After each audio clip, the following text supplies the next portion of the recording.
जयकारा शेरा वाली दा बोल साचे दरबार की जय। Hello everyone and welcome to our YouTube channel enjoyment with studies. कैसे हो सभी? विद फ्रेश बीन्स प्रोजेक्ट के साथ वेलकम बैक। तो आज मैं आपको बताने वाली हूँ वैष्णो देवी मंदिर से जुड़े कुछ रहस्यों के बारे में कि वैष्णो देवी की मंदिर की जो गुफाएं हैं वो क्या कहती हैं, कौन है वहाँ पे, क्या ऐसी शक्ति है जो सबकी इच्छाएं पूरी कर देती है वहाँ पे। वैष्णो देवी माता जो है उनके पिता कौन है, उनके बचपन का नाम क्या है, वैष्णो देवी माता जो है उनका मंदिर किसने निर्माण करवाया उस मंदिर का। आखिर ये सारी चीज़ों का आज खुलासा होने वाला है इस वीडियो में। आप पूरी वीडियो देखना और कैसी लगी वीडियो मुझे कमेंट सेक्शन में बताइएगा ज़रूर। तो शुरू होती है कहानी एक लड़की से जिसका नाम था त्रिकुटा।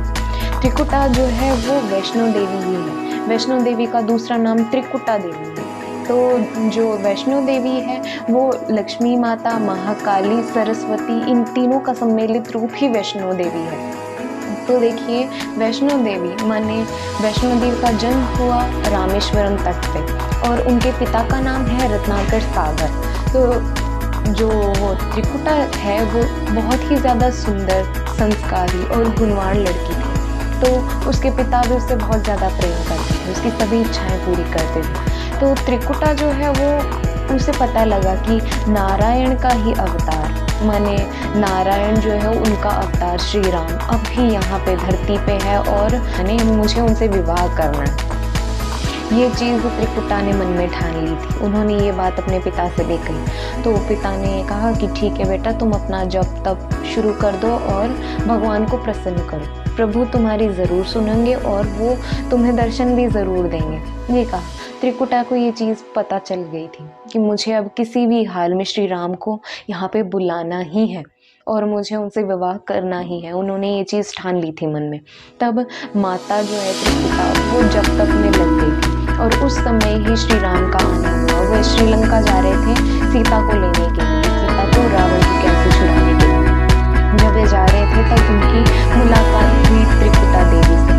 तो त्रिकुटा देवी ने अपनी इच्छा व्यक्त की कि हे प्रभु, मुझे आपसे विवाह करना है। ये कहते हुए फिर श्री राम को कहा उन्होंने। फिर श्री राम ने ये कहा कि पर मैं तो पत्नी व्रता हूँ, मेरे एक पत्नी है सीता और मैं उसे ही छुड़ाने के लिए जा रहा हूँ। अच्छा ठीक है, तो मैं आपसे विवाह नहीं कर सकता। ये सुनने के बाद त्रिकुटा देवी बहुत ज़्यादा मायूस हुई। उन्होंने बस कुछ कहा नहीं, वो बस उदासी से चल पड़ी। तब श्री राम ने कहा कि अच्छा रुकिए देवी, आप मेरी बात सुनो। जब मैं श्रीलंका से वापस लौटूंगा, जिस भी रूप में होगा, अगर आप मुझे पहचान लेती हैं तो मैं आपसे विवाह ज़रूर करूँगा।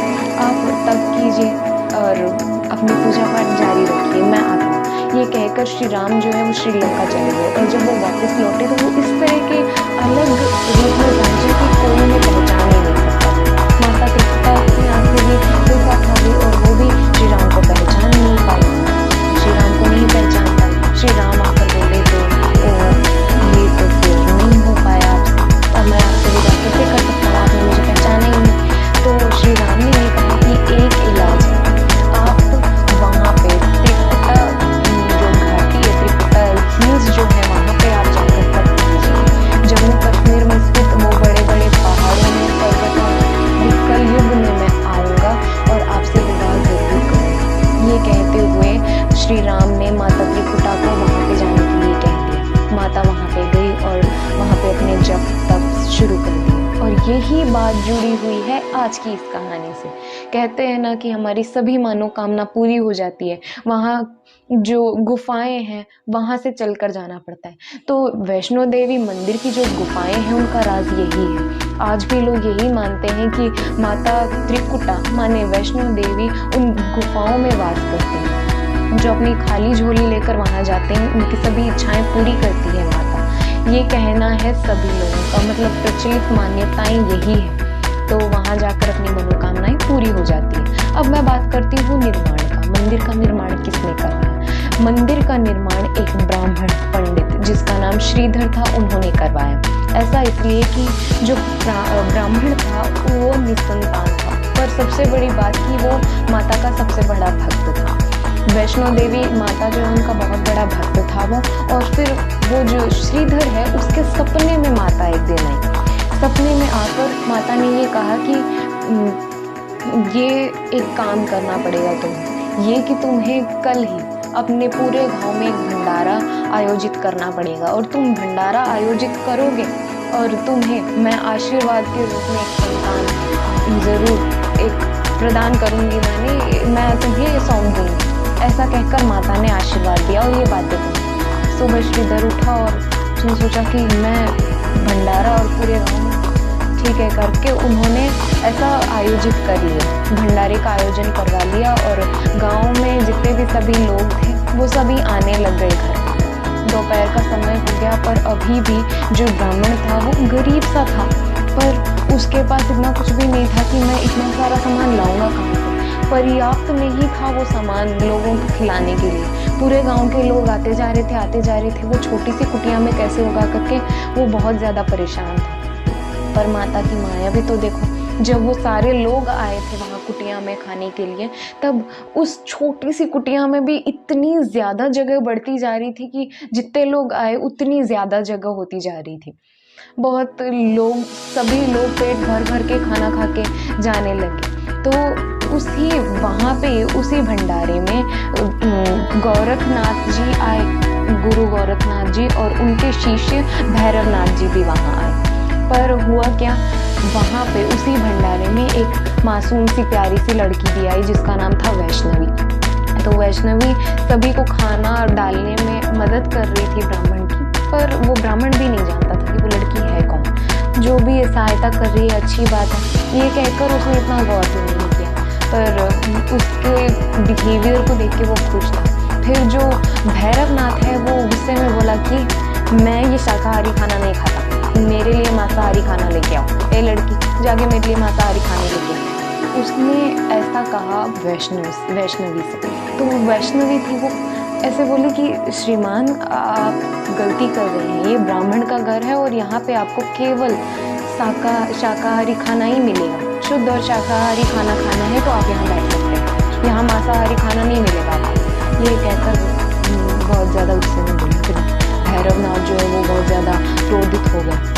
वो उठ के उसने खाने की थाली फेंक दी और वो बोला कि तू सुनाएगी मुझे, ऐसा कहा। तो वो वैष्णवी जो लड़की वो भागकर बाहर की ओर चली गई। जब वो बाहर गई तो वो हवा के साथ ही मतलब ऐसे गायब हो गई और फिर वो भैरवनाथ जो है उसे पता चला कि वो लड़की जो है वो वहाँ पे, माने त्रिकुटा घाटी जो है वो बड़ी बड़े पर्वत जो है वहाँ पे जाके बैठी है, ऐसा कहा। तब भैरवनाथ को पता चल गया इस चीज़ का, वो भी पीछे पीछे गया वहाँ पे। उसकी इतनी हिम्मत, उसने मुझे ललकारा, मेरे को उसने ऐसा कहा कि हिम्मत कैसी हुई। ऐसा सुनकर वो भैरवनाथ जो है वो बहुत ज़्यादा क्रोधित हो गया और वो पीछे पीछे वहाँ चला गया। जब वो गया तब मतलब एक गुफा सी थी, उसके अंदर माता बैठी थी। जैसा कि मैंने आपको राम जी की कहानी बताई कि राम जी ने ऐसे बोला कि तुम वहाँ जाकर तप करो, मैं ज़रूर आऊँगा। उस समय राम जी ने ये कहा कि तुम वहाँ जाकर तप करो और हनुमान जो है वो तुम्हारी रक्षा करेगा, क्योंकि ऐसा कहा। तब हनुमान जी को है राम जी ने उसी समय भेज दिया था माता की सुरक्षा के लिए, रक्षा करने के लिए। जब माता वहाँ अंदर गई तब वो भैरवनाथ आ गया वहाँ पे और उसने ये कहा कि अंदर कहाँ छुपी बैठी है, बाहर आ, मेरे साथ युद्ध करने से डरती है कि वो कहने पर फिर हनुमान जी बाहर आए, आपको क्या दिक्कत है करके हनुमान जी ने बहुत ज़्यादा देर तक उससे लड़ाई करी।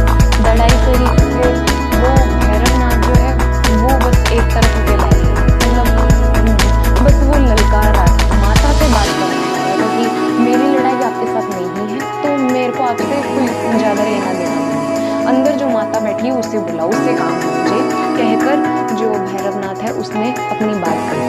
तब ऐसा सुनने के बाद माता जो है वो क्रोध में बाहर आई और उन्होंने त्रिशूल को सर काट, भैरवनाथ का सर काट दिया और वो सीधा जाकर एक जगह पे गिरा जहाँ पे अब भैरवनाथ जी का मंदिर है।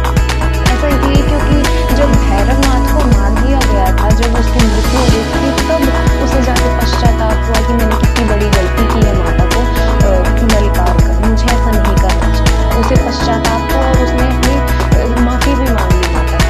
तब माता ने ये कहा कि अच्छा ठीक है, मैं तुम्हें क्षमा करती हूँ और फिर अगर मेरे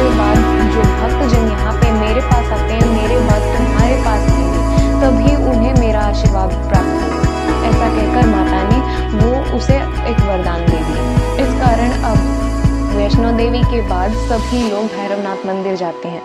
ये बात है एक। दूसरी बात ये कि आपको अब मैं बताऊंगी बाणगंगा के बारे में, जो नदी वहाँ से बहती है। तो माता, जो वैष्णवी माता है, वो वहाँ अंदर बैठी थी और इतनी ही देर में फिर हनुमान जी थक के आ गए थे अंदर।